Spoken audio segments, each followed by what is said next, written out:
All right, Mr. Chester, on to you, sir. Thank you, Jesse. Hey, good day, everyone. It's great to be with you. I've been looking through the attendee list. I see a lot of folks I know. Great to have you on. A lot of folks I don't know as well. So quick introduction. My name's Rich Chester. I am one of the directors of business intelligence at LPA, which means that I focus on successful delivery.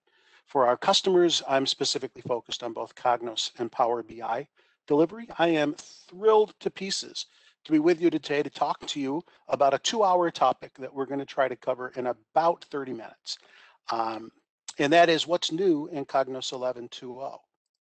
Now, if you've been on webinars with me before, you know that I typically present a bunch of slides and then I present some demos. Well, with 30 minutes today, I will not be presenting a lot of slides, but you will have access to the typical deck of slides that I would normally present with all the details of what's new after this event. So you'll get the slides, so you don't have to scribble a lot of notes or take a lot of screenshots, but better to show than to tell today, so I'm going to focus a lot of my time on demonstration. This slide, though, does show essentially the full new features list for version 11.2.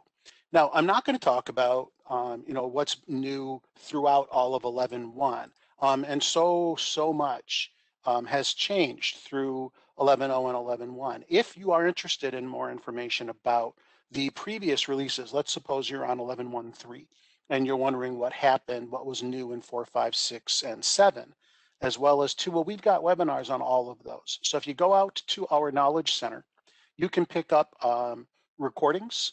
You can also go to our YouTube channel and pick up those same recordings, and you can get some deep dives into what's new and all of the different releases that stand between where you are and where you are intending to go next. Today, I'm just going to focus on those things that are new in 11.2.0.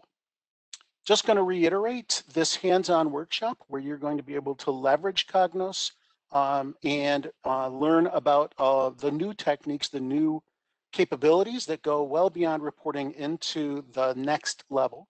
On the 18th and then again on September 15th. We had one before the 18th out there, but that guy filled up. So if you're interested in this, I recommend you get out there and get registered as soon as you can.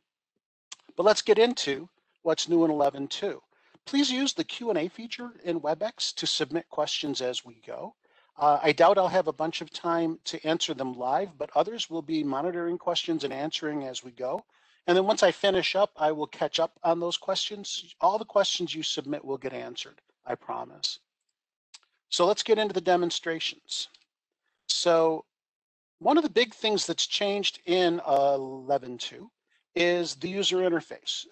Certainly one of the big, most obvious things that changed is the user interface, and we're going to spend a bit of time going through that. But of course, there have been functionality changes, and very importantly, there have been substantial performance enhancements that have been baked into the 11.2 release. Now you can see already some of the UI changes just by looking at the login screen, right? This is a very different login screen than the one we had in Cognos 11.1.7, for example. Let me go ahead and get logged in, and the obvious differences will continue. So this is the new Welcome to Cognos Analytics look and feel. There's a lot of value adds that have been placed on this landing page, though of course you can set your own landing page. You can develop custom ones, and those samples that show you how to create a custom landing page still exist and are out on your server with 11.2. And of course, your end users can set their own landing pages to be reports or dashboards if they wish. But this is the default. You'll notice there's no navigation bar over to the left. So how do I get to team content? How do I get to manage? How do I get to create new things? Well, the first big change is this top left corner. This is referred to as the Hamburger Menu because if you squint, it looks like a hamburger. If you click on it, this is where the contents of your navigation bar now live. So this is where you'll find your new button. This is where you'll find the upload files. As you'll see, new and upload files appear in multiple places in the user interface now. You'll find a new thing called content, which we're going to go to in a moment. You'll find your recent list, which is, again, the last 20 things that you have accessed. And again, you'll find manage. Now, to quickly get manage out of the way, it looks an awful lot like it did in the 11.1 world. And indeed, if you go to the console has not changed. That is still the same as what you're used to. The UI changes are really here in what's known as the glass interface, or the primary end user interface. So I'm going to click on that hamburger menu again, and let's talk a little bit about what's new here. Probably the newest thing is content. So I'm going to click on content, and this is how I will get to my content and team content. You see, now it's a full screen. So rather than a panel, which is what we're used to in 11.0 and 11.1, it is now a full screen. And you'll see that I have tabs that take me from my content to team content. Samples comes along for the ride. This is new. This points to the samples folder out in team content, where you will have imported the samples to give your users easy access to leverage those samples to learn more about the capabilities. This My Portal Pages is something that you can enable optionally. In Cognos 10, which you might look at this and you say, oh my goodness, we're back to my folders and public folders look and feel. Well, sort of we are, but with some terrific enhancements. You might recall in Cognos 10, you could create tabs that were your portal pages. Those tabs are still sort of here. You can enable this My Portal Pages feature. And this is the portal page that was associated with my user profile when I upgraded from Cognos 10, where I can run my reports on a page. So those Cognos 10 pages that a lot of us built, those can be made available in your Cognos 11 environment, and in 11.2.0 certainly, and in 11.2.0 they will show up if you enable the My Portal Pages in your content viewer. Content has multiple ways to view your objects. I'm using the list view. There is also the tiles view. In the list view, and if you take a look at this toolbar here, you'll notice when I switch from tiles to list, I get a little settings icon added. There are 3 row sizes available to me in the list view. Compact, so I can see a lot more on one screen. Short, which is a bit wider, and default, which is wider still. You might also notice that there are checkboxes here where I can do a select all, or I could multi-select items. When I do that, you see I get a toolbar. This blue toolbar tells me I've got 3 items selected, and I can do certain actions against multiple objects at once, like take ownership, or copy or move those, or I could add shortcuts to those, or I could delete them. If I just select one, for example, I do get this more option where I've got take ownership and other things. Of course, I can also right click here like I could in the other panels in the previous releases and get access to an actions menu. And you'll notice that there's a more button here that gives me access to an actions menu as well. So many ways now to get to the actions I might want to take on a particular object. And I can perform actions on multiple objects much more explicitly and easily. I'll navigate into samples just to show you that the breadcrumbs here that tell me where I am are still here. Running a report is still running a report. You'll notice this upgrade message on a dashboard. You'll get that every time you open a dashboard after you upgrade from a previous release. And that's because one of the big performance improvements that's been implemented is in the world of dashboards. And so that upgrade thing, which as you saw, took like almost no time. That upgrade is applying those enhancements to the dashboard definition to enable the features and functions and the performance improvements that go along with your dashboards. Now, you might wonder, where in the world did my switcher go? How do I close things? How do I switch from open things? The switcher is here, but it's moved off here to the left. So this is still your switcher. This is still how you move from open thing to open thing. It's also how you close things. That hasn't changed, simply the location has. If you want to get back home, you can just click on IBM Cognos Analytics and it will take you home. And as you see, it closed my content view. Lots of enhancements and features that your users can control. If they click up here on the top right on the little bald guy, you'll notice that settings, profile and settings, this is now what your preferences are. So they changed the name, but it's still the preferences. So you've got your credential management, you've got access to see what groups and roles you belong to, turning on and off the AI learning, that machine learning that goes on that was introduced a few releases ago.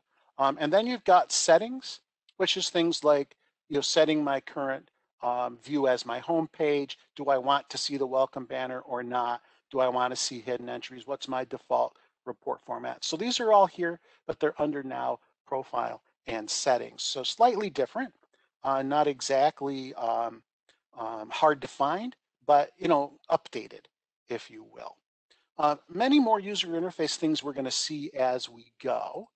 I'm going to go back to content and just point out a couple of things, and then I'm going to show you some of the new things that are available in reporting and in dashboarding. First thing I want you to note, though, is like I said, the new button and the upload button will show up in multiple places in the interface. When you're on content, they're over here on the right-hand side. So this is almost like having my launch menu back, which I have to say I missed. It's right up here on the top where I can create a new item. And of course, I've got upload data. Of course, the Hamburger Menu is always here. And you've got your new button here as well. So many places to do the same things. It's about ease of access to the next natural gesture I need to perform. I'm going to take you into a report and a dashboard next just to show you a few interesting things. Let me get to the samples that I put together. In addition to these UI changes, which as you can see are pretty pervasive, there's been a couple of new visualizations introduced. Let me go ahead and edit this report, which includes one of those, which is the box plot. And at the same time, you'll get to see what the reporting interface looks like here in 11.2, because as you can see, it is a bit different. The box plot, this is a type of visualization that allows you to understand where the preponderance of your data centers, and very importantly, I think, understand your outliers. And so there's a lot of components to this chart. I'm going to go ahead and switch to page preview mode so you can take a look at the chart and we can look at the different pieces parts. So I took retailer country from my package. This is our old friend Go Sales. I've got retailers, I've got gross profit, and then I've got this key of state. And so what I'm doing is I'm breaking my data down by country and then within each country by state to look at the spread of my data. So these whiskers, this top line and bottom line, they show the spread of the data that falls into, let's call it the normal range based on the data. What is the blue bit? Well, the blue bit is what's called the interquartile range. So this is the difference between the 75th and 25th quartile. So this is, if you will, the center of your normal curve. The whiskers show you the full standard breadth, right? The full normal. And then you've got a line here. The line is your median value. The plus, that is your mean, your average value. And then you've got these circles. These circles are outliers. These are the guys that don't fall into the norm. So my Colorado in the US profit is an outlier versus the preponderance of my data in the US. So it's highlighted here with a circle. Clearly California is way out there. I don't seem to have any outliers in Canada. I seem to have this one outlier in the UK. So this box plot is a way for me to understand the spread of my data and any outliers. And it's brand new in this version. The other thing that, again, showing you a report shows you there's this copious use of switches now, toggles. So where you had two options, like an on and an off in a property or in an option, you'll probably now see in almost all of those the leveraging of these switches instead. Again, in 11.1, early in 11.1, we got rid of most of the navigation bar components in reporting, and that hasn't really changed. The toolbar up here and the application toolbar up here at the top have sort of been split out now.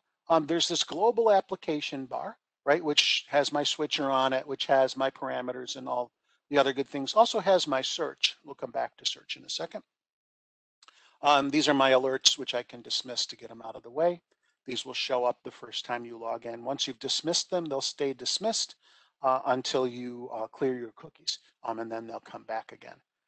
If I look at my navigation really hasn't changed, but my navigator is not on a separate line from my toolbar anymore. You see they've collapsed the toolbar. So, different but the same. My toolbox in reporting looks very different. If I create a new page in this report by navigating to my pages, let me drag over a page and edit it.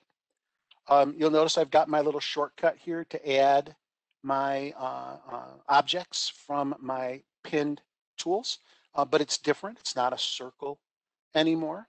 If I click like a bunny, do a brand spanking new report just to show you what it looks like when you do a brand spanking new report.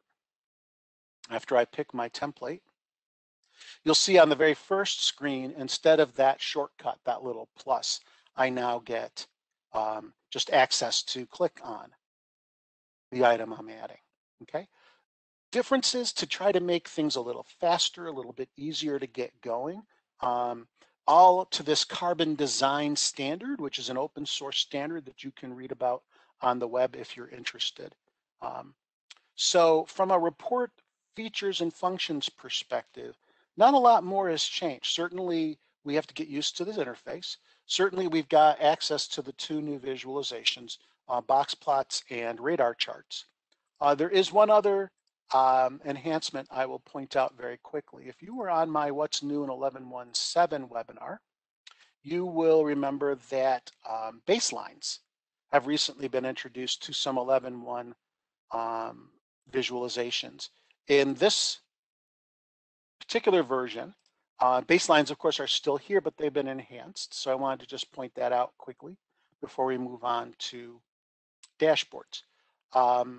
Baselines in the previous versions did not include calculations for your baselines. They were only category indexes, numeric values, and percent on axis.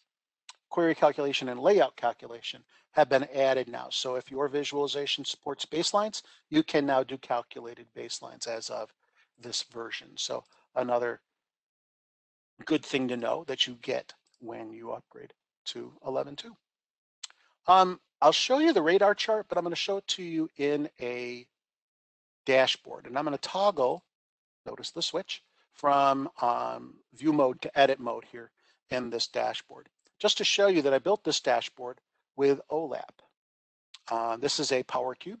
Yes, Power Cubes still exist, and indeed they work with 11.2. All of that stuff does move forward. This radar chart allows me to essentially plot items that I want to compare, and to compare them. So in this case, I'm comparing my sales regions and which regions sell what product lines, and it's doing so in this. Some people call it a spider chart. I guess it's also known as a radar chart, and that's what it's called in Cognos. And I can see that, I've got this, again, this outlier, this interesting spike here, that Central Europe is really where personal accessories are the most popular in comparison to all the rest of my regions. Now, I could maybe see that on a crosstab, or I could see that on another type of visualization, but this radar chart is unique in that it lets me to plot and overlay my regions on this spider's web, so that little flies out here on the edges are super easy to spot. Now, the important thing about OLAP in a dashboard is this. The analytic assistant now can interact with your OLAP data. Now, first time I tried this, it appeared not to work. I got really confused and concerned until I remembered something that had been presented in a What's New session I attended. So I want to tell you this as well, so that you don't make the same mistake I did. Absolutely, the AI understands OLAP, and I'll show you that in a second. But before it'll understand your OLAP packages, you need to do a thing. So I'm going to go to content, and I'm going to travel to where that OLAP package lives, which is here in my samples models. I'm going to right click on that package, and I'm going to choose Enrich Package. So enrichment takes a package published from Framework Manager or created for your Power Cube on the admin console, and it applies a whole bunch of analytics and adds them to the metadata in the package. And it's those analytics that get added through this enrichment process that really enable the AI to do its thing with your OLAP package data. So until I did this process, which you can see I did this morning, I really wasn't able to use this package in the AI assistant. Having done that, I can now do things with the assistant like I could in previous releases with relational data. For example, I can say, create a dashboard. And it's going to use the analytics that it derived from examining my data in the cube when I enriched it. And it's going to create a dashboard for me based on the correlations it found in data in that package during the enrichment process. So until I enriched it, I couldn't get any outcome from that create dashboard command.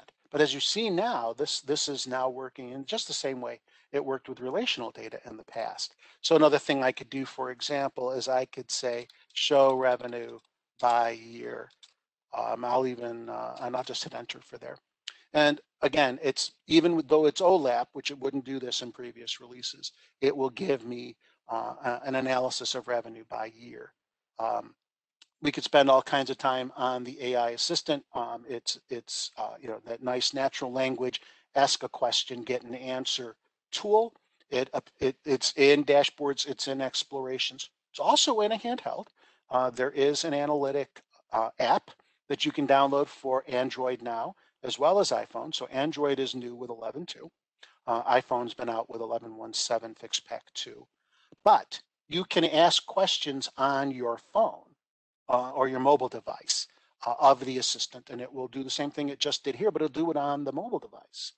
And if you use speech to text, you can do a very Star Trek-y kind of thing. Computer, what's revenue by year? And it will go out and find the data you have, and it will present options for you to look at data by year on your phone. And now it'll do that not only with relational data, but also with your OLAP data. So that's kind of why I wanted to show you the dashboard world. Let me look at how we're doing on time. I'm talking super fast because I want to fit in so much. Let's go ahead and talk about performance again in terms of dashboards. And I'm going to do a thing, and I hope it works. So this, I'm going to give you the this could fail speech now. But here's what I want to do. I'm going to take my 11.2.0 and put it to the side here. I'm going to take my 11.1.7 and log in.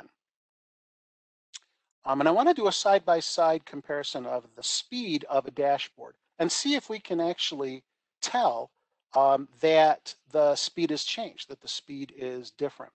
So I'm going to navigate to where my dashboard is in both, and then I'm going to click on them, quote unquote, simultaneously, and let's see if we can understand which one is faster. I do hope this works. So I'm going to go into this LPA insurance dashboard in both of these environments.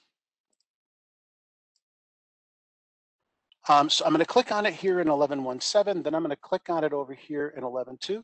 These two instances of Cognos are running on the exact same server, so they have the exact same resources available to them, right? And in fact, they're competing with each other. So insurance dashboard, let's see. And there is an illustration of the performance enhancements that are available in 11.2. Now, if you're not on 11.1.7, let me tell you, there are some performance enhancements in 11.1.7. So I would have beaten 11.1.3, 11.1.4, 11.1.5 by a country mile. But as you can see, I still beat 11.1.7 with FixPack 3 applied with 11.2.0 because of the performance enhancements that IBM has baked into the tool.